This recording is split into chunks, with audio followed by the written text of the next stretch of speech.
Magic players from across Europe and the world, welcome. We're here in Bologna at ELM 2023. My name's Luke Kay. This is Niv Shmuley. We're going to jump straight in with round one very soon. But first, Niv, what an event this is going to be. How excited are you? Well, I'm excited. It's a lot of organization I know has been done.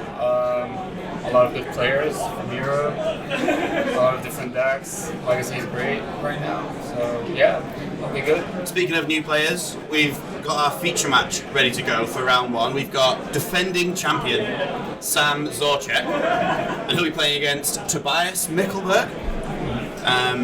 Two players you might not be familiar with at home, but we're excited to get involved. Being the first ELM champion, Zahorcak, he won the previous event on, it was Wide Plume Adventurer Initiative. Of course, that deck's been banned out of the metagame since. Boris Initiative is still very playable, of course. He's moved to lands. What do you think of that choice for this tournament, Niv? I'm not a big fan of land, but I think it's a really hard deck to play, so you have to master it really, really well. But it can definitely be good, of course. I think it got better in the metagame because it doesn't care about Ulrich Bowmaster at all. So that's a big good thing for it. But round one he's not playing against Ulrich Bowmaster at all. He's playing actually against a Maverick deck. He is. Which is quite. Yeah, usually for lands that's a really, really difficult matchup. Yeah. Because Knight of Reliquary is a huge pain for lands. They also have a little land theme themselves. But I see the opponent is not playing Monk's Diamonds, so he's full on creatures. There's some interesting spice to this list. Yeah. A card not available yet, I believe, on Magic Online, Morlock, which has been really popular in paper, especially in these sorts of strategies. Yeah. As well as Morlock, we've got 2 copies of Wrenn and Realm Breaker. Is that a card you've seen much? Not much. Not much at all, no. But it's definitely a spicy one. It is. It's going to be pretty interesting to see how effective that is. Probably pretty good in this match, keeping you from being colour screwed. Yeah, giving you important land hexproof is quite good. Yeah. I expect to see that card shine. And then finally, a single copy, a Green Sun Zenith target, I suspect. Deep Root Wayfinder. Do you know what this one does? Yeah, I think it's a 2/3 that turns a land from your graveyard somehow. You pass the first test, yeah. So it's a 2/3 whenever it deals combat damage to your opponent. You surveil one, and then you may put a land from the graveyard onto the battlefield tapped. Yeah, that'd be good. I think that'll be good. I think still the best part of the Knight of Reliquary in this matchup for sure. So Deep Root Wayfinder, interestingly, does not dodge Swords to Plowshares, which lands decks traditionally been moving to lately. Zahorcak, though, is on the red version with 1 Gamble and 3 Punishing Fire. Yeah. So the 2/3 might be quite powerful against the shock effect that the lands player has. We'll be interested to see if that interaction plays out at all. And I think, like you say, really interesting interactive gameplay outside of lands and Maverick, which I think aren't necessarily decks people saw as prominent coming into this tournament. What do you think we'll see more of outside this feature match in general? Definitely blue black. I think it's the main deck in the format right now. Probably the best deck, I would say. Utilizing green for Reanimate, Ulrich Bowmaster, the neutral, Khazad-dûm from Lord of the Rings. I believe that's probably easily the best deck in Legacy right now. Are you a fan of Shadow or no Shadow? I think that Shadow's not a playable card. Wow. I think it's really bad. Yeah, interesting. I just think the deck without Shadow is really good, and Shadow exposes you even more to strokes, to blockers, and Attic Ending, and all those white removal spells that you don't really need to do it. I think it's an interesting dynamic, because the better that the blue-black deck without Shadow gets, I think the better Shadow gets, because I think, the premier removal spells in the blue-black deck are Snuff Out. Well, you can play Fatal Push. Yeah. I think Shadow's not even that good. Fair. Because, Ballmaster tokens block it, it doesn't block Troll well, and Troll is the main issue, it doesn't block Murktide. Yeah, there you go. It doesn't block the good creatures mainly. There you go, it's Niv Shmuley here. Death Shadow, not a good magic card. Bold claim. Outside of the Death Shadow decks, I think we're keen to see some control. I know we're in Italy, historically, lots of relatively high-profile control mages. What's the best flavor of control in the current metagame, do you think? I'm a big fan of 4-color, of course. Yeah. I actually think Narset is an unplayable card right now. Okay. I know a lot of people might get offended by that. I just think it's really bad against Orcish Bowmaster. Because you play it for 3 mana, you get a card, and then you just play Bowmaster, ping you for 1, and then attack for 2, and it dies. So basically, with a 3 mana impulse, prevent 3 damage, which is a terrible card for Legacy. Yeah. And Teferi's still good. I think Teferi's good against Bowmaster. But I just think so I would play 4 color just because I think Ring is an insane magic card, especially in Legacy. So I would probably play 4 color. I know a lot of people did well with Jeskai for their Lingus. It's an insane magic card. Do you think we'll see a lot of 14 this week? If you're playing control, you should play that card. Yeah. Sure. I think it's one of the best, easily the best finisher for control has gotten in a long time just because of Mystic Sanctuary. It works really well with that card. But I'm sticking to my 4 color for sure. That's kind of good to hear. I'm glad we talked about Jeskai as well. I think there will be some Jeskai control players. And I think as well, because it's an invitational tournament, we might get a few people bringing what we might consider brews or slightly off-meta control decks. Having seen a bit of the metagame, which we'll be showing the viewers very soon. Keep an eye out for that. And keep an eye out on our socials at EU Legacy Masters, for those of you that are following both on Twitch and on Twitter. Looks like we're going to the match. So we have lands against Naya Maverick. Yeah. Yeah. I think this will be available through Cardboard Live, for those of you who are interested. We've got a few registration areas, but I'm sure it will sort itself out pretty soon. We're waiting to jump straight down to the action very soon. To witness Samuel Zahorcak, defending champion, try and begin the attempt to maintain his trophy. So I believe Samuel is on the left, if I'm correct. And and so lands on the left and lands up on the right. Yes. So it's kind of interesting that we have a first match with Legacy without Brainstorm. Or no blue guards at all. That's true. No Force of Will, no Brainstorm. None of the iconic, I guess, legacy cards. But we have other iconic ones like Mox Diamond. We have Wasteland will be everywhere. Well, and I think Marit Large is becoming like a massive legacy staple. There are three like playable archetypes that are looking to win the game with that card. Marit Large is great. Yeah, a quick peruse of the Maverick deck though. No, really low on like techie, interesting lands to go and search for with the Night of the Relic Activation. We've got a Horizon Canopy in there, a Caracas in there, and of course the Grove of the Bone Willows. Yeah, this will be I think Caracas and Wasteland will be the main ones. Because Caracas stop Marilage, Wasteland stop Marilage, and there's the Saga. Also, the lands that it's important to say that they're full on with the Saga, playing 4 copies. That's an interesting choice. Yeah. Maybe they play like between 2, 3, and depends. Also, 4 stage for that. So he's full on in cons. So all 12 lands from the game, which is also interesting. I believe. We jumped straight in with both players making the starts you might expect from their deck. We've got basic Forest, Mana Dork for Tobias on Maverick, and then Tiger, Exploration, Urza Saga, the card you just mentioned for Samuel, of course. So these are good starts for both players, you would imagine, Niv? yeah, ideal start for both.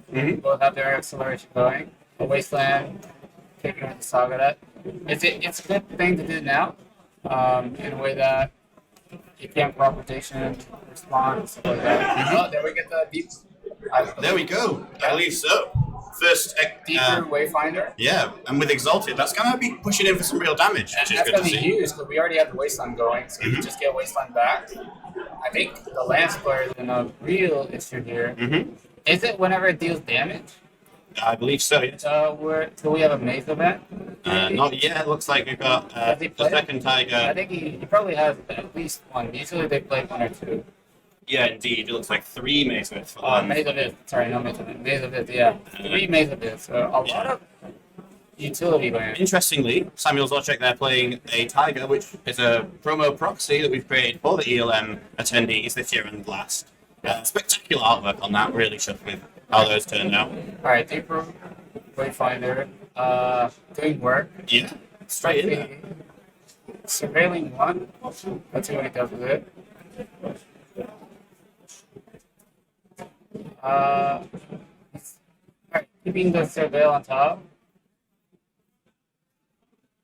And see, putting back, I believe that's a base plan, getting back. Indeed.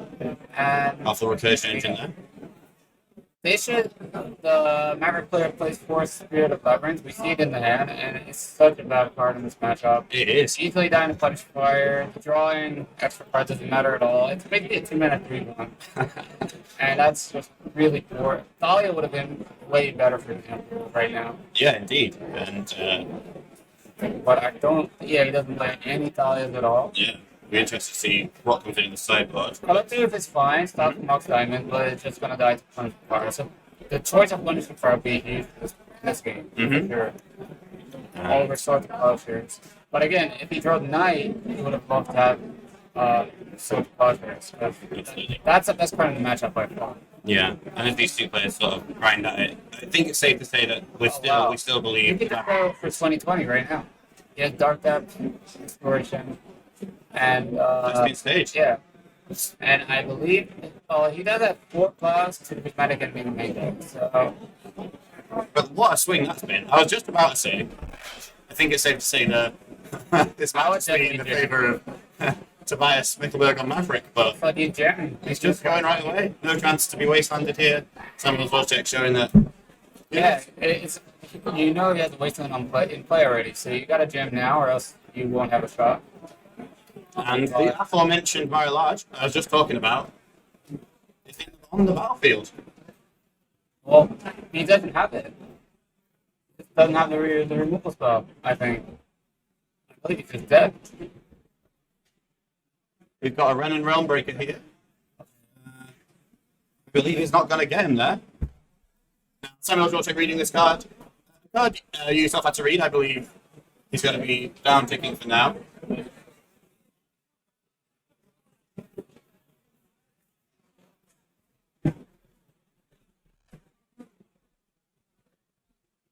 Silence here as Tobias Mückelberg picks up his card. Yeah.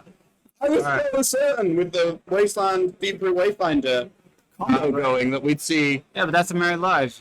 It basically puts you on like, do you have it or not kind of thing. And he just didn't have it. Just didn't have it. To be honest, he did have 6 outs. Even Endurance would have been fine. Yeah. Would have blocked Birds of Paradise. So he had 8 cards that just survived. 6 cards that kill him. Kill the Married Lodge, but something you just don't draw it, and that's it. So post sideboard, but we only have for now sideboard of one opponent because there was a bit of a deck list issue, but not from the player, but from probably computer. So we can talk about the land sideboard. Yeah, absolutely. So we could just say 3 Force of Vigor, 2 Choke, 2 Endurance, 2 Minsk and Bill, 2 Surgicals, 1 Cage, 1 Haywire Might, 1 Fire, and 1 Pyroblast. That is an extensive list. A lot of those cards probably not relevant in this matchup. Looking at you, Pyroblast and Red Elemental Blast. Yeah. But generally speaking, with this kind of grindier game, I think a lot of those cards seem really, also not choke, but a lot of those cards seem really reasonable. If the Lance player is expecting hate, Leyline specifically, perhaps out of the Maverick player, we might see Force of Vigor coming in.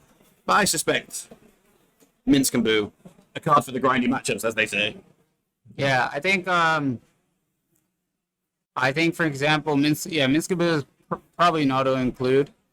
I'm not really sure about Haywire Might, if we're expecting any specific hate cards. I don't think so. I think, I think that's it. Just probably the 2 Minsk and Boos. Interesting. The main deck's already set pretty well against it. And we could consider Surgical Extraction too. We're off. So, as the players shuffle up for game 2, do you think we'll expect a similar sort of cadence in this game, Niv? I don't know. I think that's just the typical game. Yeah. Like try to play 2020. If they have it, they have it. If they don't, they don't. The Maverick player had a great hand actually, like Wasteland, Deeper Wayfinder, and just didn't draw the removal spell basically. We don't have the sideboard of the Maverick player, but I believe He will definitely side out. Like punishing fires are bad. Collector Roof is you can side that out. Force spirits are bad. So it just depends how many sideboard cards he has to bring in. Probably looking for Force of Vigors if he has those. Those are great. Any surgicals are great. Just to take out life from the loam, and you can surgical depths and whatever. Just surgical sagas is good. Maybe if he has extra endurances, those are great.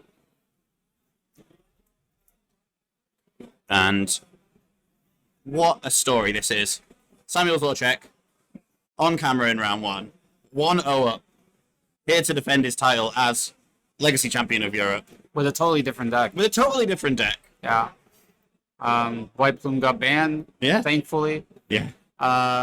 So there's still initiative. I believe we still have initiative in the field as well for the ELM. It's still a good deck, but it got a huge hit for sure. So this is a different type of skills for lands and initiatives. Just totally different kind of deck, totally different play style, totally different anything. But all right, it's important to know. Yeah, he's been tearing it up in his native Slovakia, Slovenia. His native land, and indeed Austria as well, where he's regularly making the trip over to play.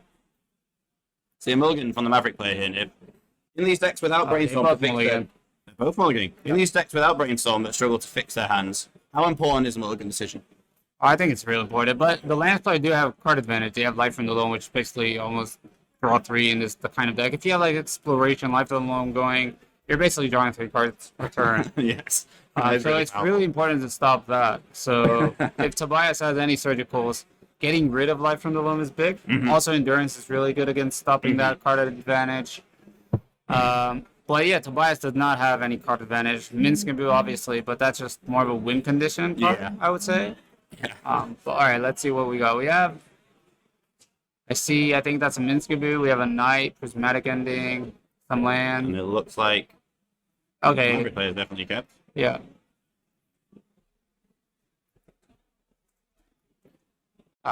So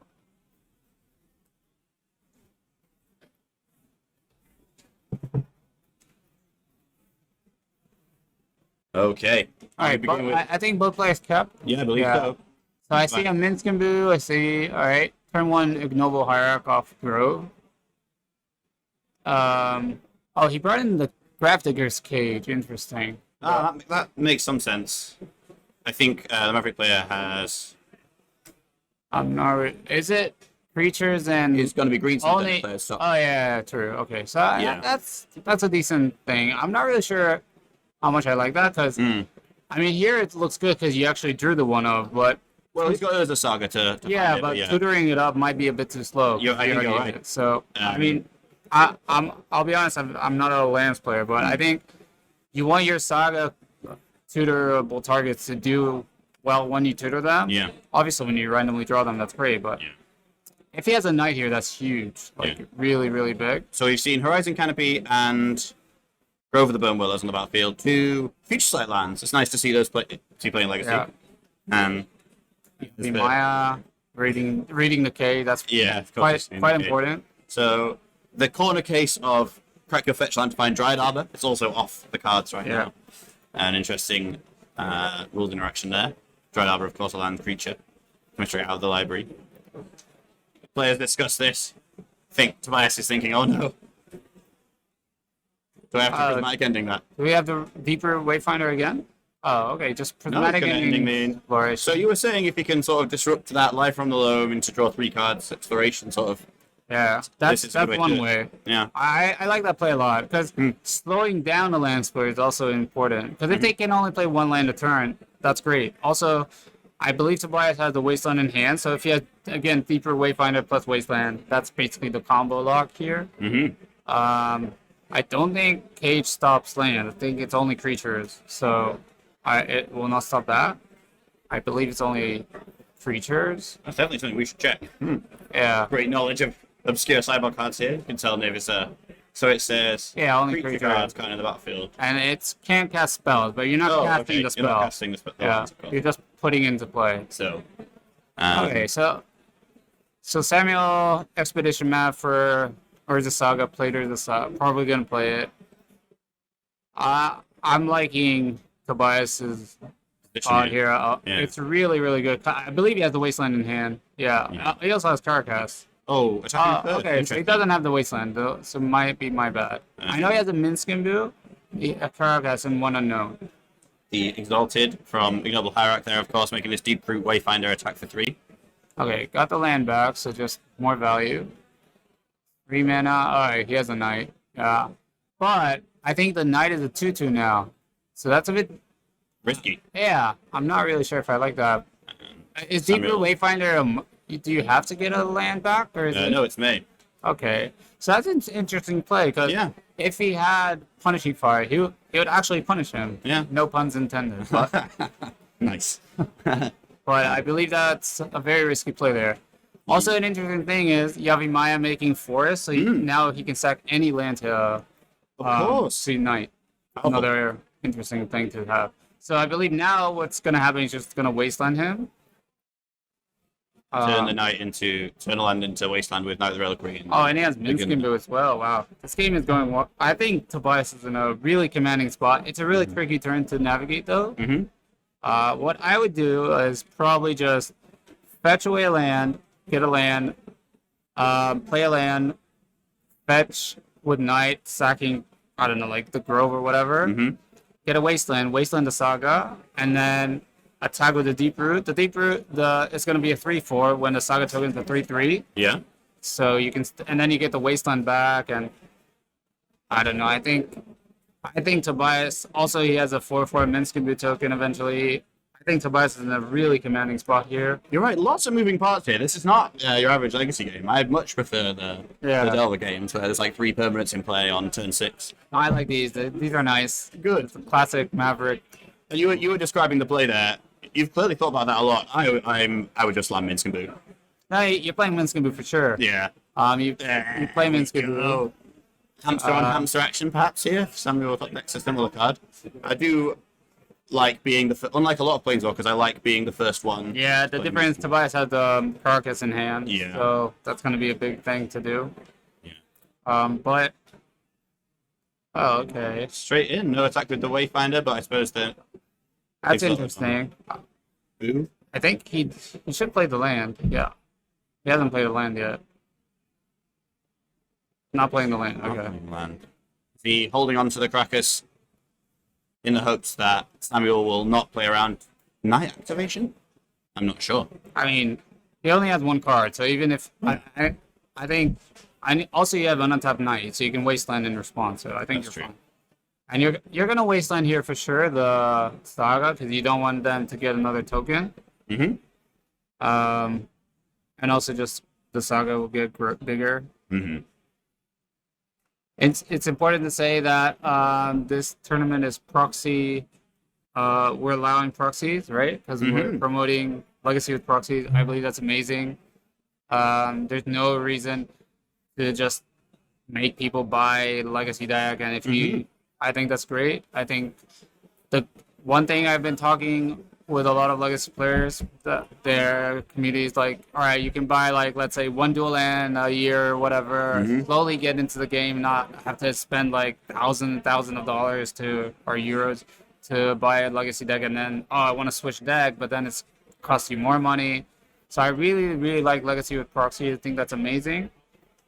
I'm in the same boat. I run Legacy tournaments in the north of England, all proxy friendly. Prizes pay out in store credit that we encourage players to buy Legacy staples with. I think it's a great way to grow the community in every country. I know, All right, so he drew another Saga. I believe we have crop rotation and Basic Forest. I think that's Basic Forest. So not a great hand, not a terrible hand, but I think Tobias is in way too much of a commanding position here.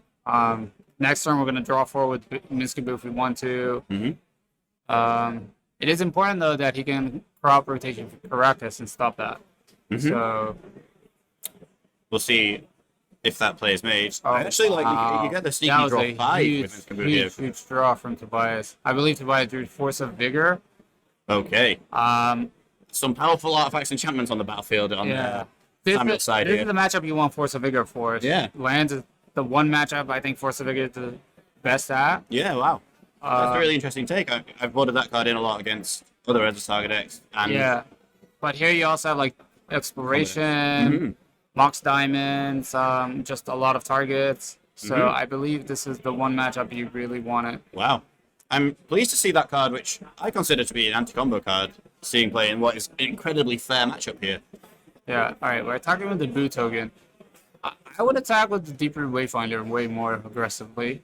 I like the fun, interesting plays, and I'm keen to downtick Minskaboo after the Exalted trigger to draw 5 instead of 4, but that's just me. I'm probably taking the wrong line because it's fun. Tobias shares my... Alright, we're gonna crop rotation, sagging the Yavimaya, by the way. That's interesting, to say the least. I think that signals to Tobias that Samuel has another green source in hand. Well, he has Mox Diamond, so it's okay. Also true. He's still fine. We'll see if this encourages Tobias. We'll see if this encourages Tobias to fire off that. Alright, yeah, we get Caracas, just bounce the Minskaboo. But I think Tobias could have utilized Deeper Wayfinder a bit better.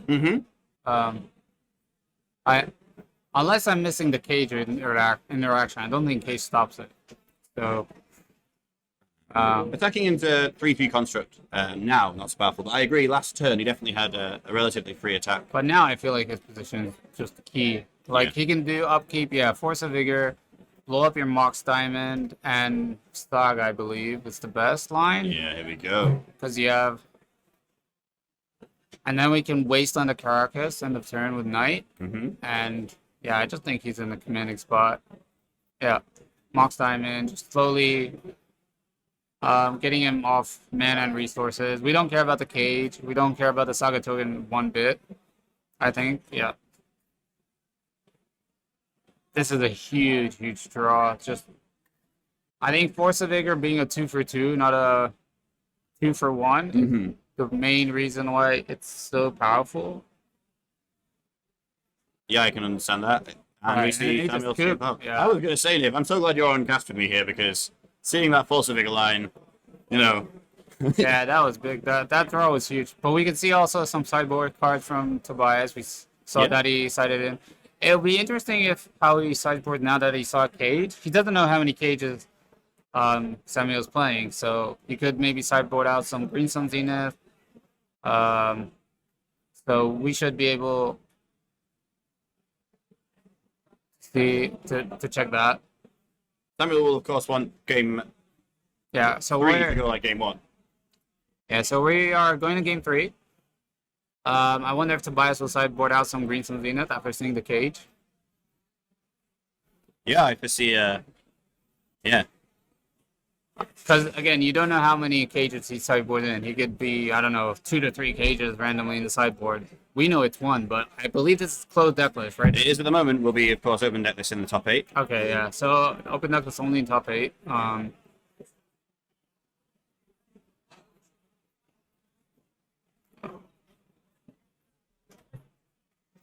As the player's sideboard here, what do you think is going through their head, Niv? You've played a bit more Tournament Magic than I have. Round 1, losing round 1 feels really rough, especially in this invitational tournament that these players have worked really hard to qualify for. How difficult is it to rally after losing round 1 in tournaments like this? Well, I have a personal story about that. I played a Nationals event. I believe it was, I don't know, 2008 or... And I lost my first 2 rounds. Okay. And I was bummed because I did so much preparation for that, and a really known Israeli player, world champion, Uri Palek, he actually told me he was like, it's just a tournament, cheer up, and then eventually I won the tournament. So good advice. It is a bum thing to do. Yeah. You really want to win round 1. You want to start your day well, be hydrated, win the first round. You feel like the best feeling in the world, but it's a long tournament. I don't know. I think this is a 7-rounder before top 8, or 6 or 7 rounds. I'm not sure. So losing round 1 sucks, but I mean, just bounce back. I think Magic, you got to treat every game specifically as a game and not think about the long run. That's really good advice for one It of these is hard, two though. players. It is hard. Of course, half the field will lose round one. So, Yeah. and as the players start their opening hands here for Alright. game 3, what's your ideal opening hand if you're Samuel in the lands position? Oh, you want Exploration or Mox Diamond, you want Loam, you want a fast Dark Depth, I believe. Mm-hmm. You basically want your card engine to start working with like Loam, Exploration, and stuff like that. We see in Mulligan, I believe he didn't have enough lands or Exploration. Yeah, it looks like... Exploration is the big thing here because it stopped the Wasteland plan from Tobias. So if you can mitigate the Wasteland from Tobias, your Wasteland will be better because you're playing 2 lands a turn. You can load in the back, and so on. So I believe that's really, really important. I think Tobias kept. It was a kind of fast keep. This is also a bit of a mind game. When your opponent keeps fast, like they're like, draw your 7, fast keep. You're like, oh, he probably has the nuts and stuff like that. But I'm a big fan of those mind games. I think it's really important to... Playing with Magic isn't just playing Magic cards. You have to, especially when we're not playing online. Sitting across Europe from your opponent, giving them so many signals. Alright, so we see Saga, Blast Zone, 2 Loams. I believe this is also a Mulligan. This hand is terrible, yeah. It's a shame. No green source, no... Well, while Samuel digs into his deck to try and find a better starting hand, Tobias has kept 7. What do you think? We didn't see his hand. What do you think might be in there? We've seen him go land mana dork. Yeah, you definitely want the acceleration, so you want the mana. Could be Green Sun Zenith for Dryad Arbor as well, if Tobias doesn't have the cage. Mm-hmm. You want a Knight. Knight, again, is just the best creature against lands. Mm-hmm. Especially this version where the only removal spells we see are...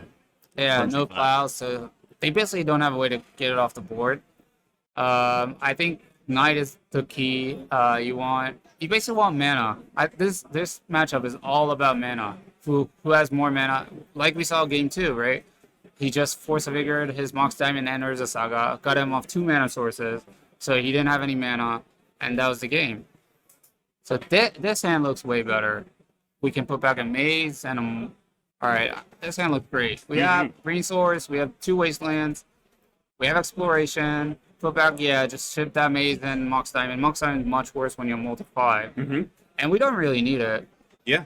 So this is a great mulligan to 5 actually from Samuel. And we as well are probably just going to see a relatively slow game plan of play out your lands and eventually get them with it. I believe if Samuel draws, we see the Malok. Yeah, interesting. He's kept that in. I'm not really sure why it's that. I probably might not have enough cards. Yeah, it's about in. It's still a 2/2 with flash, right? Which might come up. It attacks. And I guess it's a 3/3 if you pay for 3. I believe Samuel's hand is just really, really good here. Alright, playing the depth. That's interesting. That's really making sure that he could just make a 20/20 here if he draws this. That's if he draws Thespian Stage. Yeah. Yep. Getting the basic forest, I like that. Playing your own wasteland. Alright, let's our stage for excitement. No, drew Crucible. That's another card advantage source, so I like that. Especially Exploration and Wasteland. But getting the basic forest, we don't have Punishing Fire, so basically Samuel's hand right now does nothing at all. Yeah, just play the Wasteland, but yeah, alright. Play Crucible, and that's all I got. Just spitting out 6 permanents on turn 2. Well, I've played, pretty impressive. I've played quite a bit of Maverick and the Green-White Depths deck.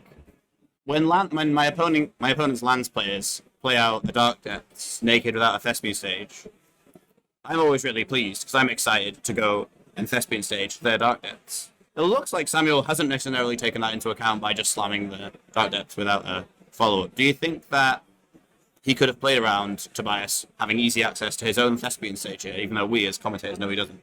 It's really rare that they play that. But again, he doesn't know if he's Maverick or Depth opponent in general. I think being on a multi-5, you could have kept... But I like him playing the Dark Depth because it really makes it so Tobias needs to respect it. Because if you're Thespian Stage, I mean, Tobias just had everything. He has a plow, he has Caracas, so I feel like he's in an amazing position. Yeah, 2 basic lands. We saw a Maze Whiff, though, from Samuel on his turn. Some flip card. I'm not really sure what that is.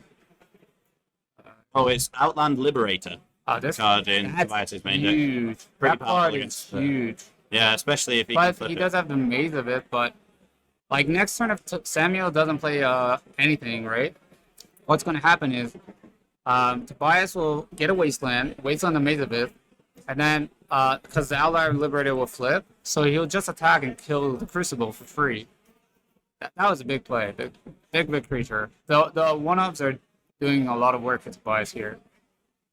But again, this is a really bad matchup for lands, I believe. Yeah. All right, I think wastelanding here is for free. Might as well. He'll draw a card off Hierarch and crack it. Yeah, but that's just a free wasteland because you have Crucible. So Yeah. I wonder if Samuel drew a spell. If he didn't, all right. We are threatening the Now, steps here. so we know that Samuel has to play around Soul Plowshares and Well, now he has an Bracket. untapped Knight, so he can wasteland. But I believe, yeah, Samuel's position is just really bad, really bad. Like he had a good start, yeah. very good start, but yeah, all right, he's gonna do it. Tobias will be like, yeah, sure, I have Krakus in hand, I don't care. And he's thinking about wastelanding with Knight of the Reliquary here, I believe. Wait, You're right though. It's good to think about it, and I think that is he gonna do it? Oh, you can't. Is he gonna do it? That's so good. thinking about it. All right. Not really sure if I like that. Because what he can do is actually Caracas and then just Endurance a graveyard. Because I think he has Endurance in hand. He can also, because the Outland Liberator will flip, so he can actually just waste on the Maze of it and then blow up the Crucible. There we go. Yeah. So we see Frenzied Trapbreaker here. Which I believe when it attacks, it destroys target artifact or enchantment. And so he blows up the Crucible. That was an interesting play of getting the Wasteland. I would prefer just Caracasing that and dealing and having another land in play. Do you think that Tobias wants to hold onto the Wasteland for as long as possible, expecting Samuel to play around the onboard trick? No, I'm saying like he could have just played Caracas from hand, bounce it, the Mare Liege, and just have another land in play. But I guess he doesn't. He drew Life from the Loam. Well, if you want to draw a card, that's your best draw. But I believe he has Endurance in hand. He can also get Bajuka Bog. So I think Tobias is just in full control of this game. So it's important to note in the main deck, there's no Bajuka Bog, and of course we don't have the Maverick player's sideboard at this point. Oh, okay. I'd be interested to see. Oh yeah, all right. He has Wizards Endurance. Yeah, this game is over now. Way over. Do you think Samuel can? Well, he's got a chance to dredge 3 cards off Life from the Loam. Do you think we might see what the Miracle 3? What would that be? Merely, Stage, Dark Depths.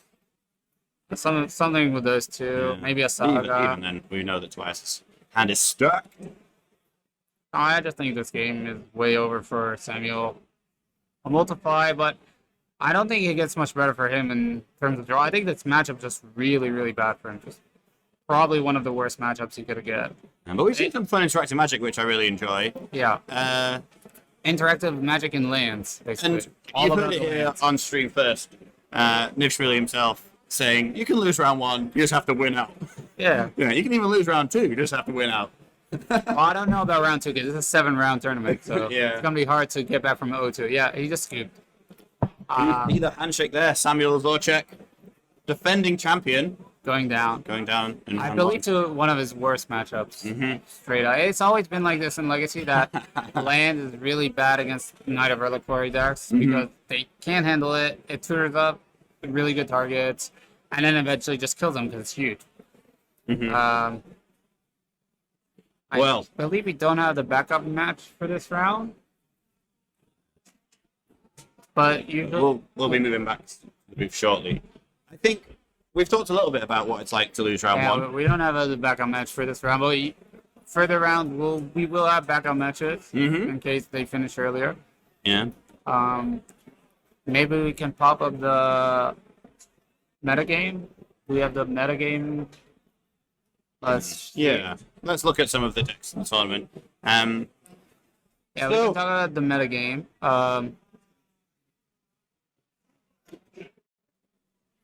I believe we can find that. We can indeed. Okay, so there's a metagame breakdown. We see. All right, 8. It's quite a balanced It metagame. is quite a balanced metagame. Let's just introduce to the viewers what ELM is really, really quickly. You've got Niv Shmuley and Luke Kay in the booth here. We've just finished our feature match for round 1, where Samuel Zahorcak, defending champion, unfortunately, playing lands, lost out to a difficult matchup of Maverick. Yeah. Really interactive games, though. Interesting use of Deep Root Wayfinder, a card we don't see in Legacy that often. And now we're going to take a look at this metagame breakdown. This metagame breakdown for the Invitational Tournament, the European Legacy Masters, which all of these players have qualified for in their various native countries. This is a really balanced metagame, as you were saying, Niv. Tell me more about what stands out to you. Well, we see 5 Doomsday. I think the most played deck is Dimir Midrange, which is I think we did not. Oh, we did split up. Did we split up Shadow? Yeah, we did split up Shadow and Scam, as we call it. Yeah. Or Midrange or Grief, whatever, to different kind of decks. Yeah, indeed. So there's actually 14 Dimir decks if we combine the Dimir Shadow. They're kind of similar but a bit different. Yeah. And 1 Ninja, but that's probably like a brew. Yeah, that is huge. I think Dimir Midrange is the most played deck. Yeah. And then you have... Which is something you mentioned at the beginning when we were discussing the main tournaments. I know crowd favourite Andrea Mingucci. Yeah. We can confirm it's indeed on Dimir mid-range, playing no Shadow. Yeah. Outside of that, your favourite deck, 4-color control. Yeah, number 2. Yeah, as maybe we mentioned. I know Angelo Cadei, a well-known Italian Legacy player and control player, is playing 4-color. Cadei, notorious for playing very few win cons, is that right? Well, it depends, but he's just an amazing player. Yeah. I believe also other Italian players I know. I don't want to spoil out too much, but yeah, but it's a really great metagame. I think Legacy right now is in a great place. A lot of different, all the colors are played. Before Black was a bit down, but Bowmaster has got it back from the ashes, basically.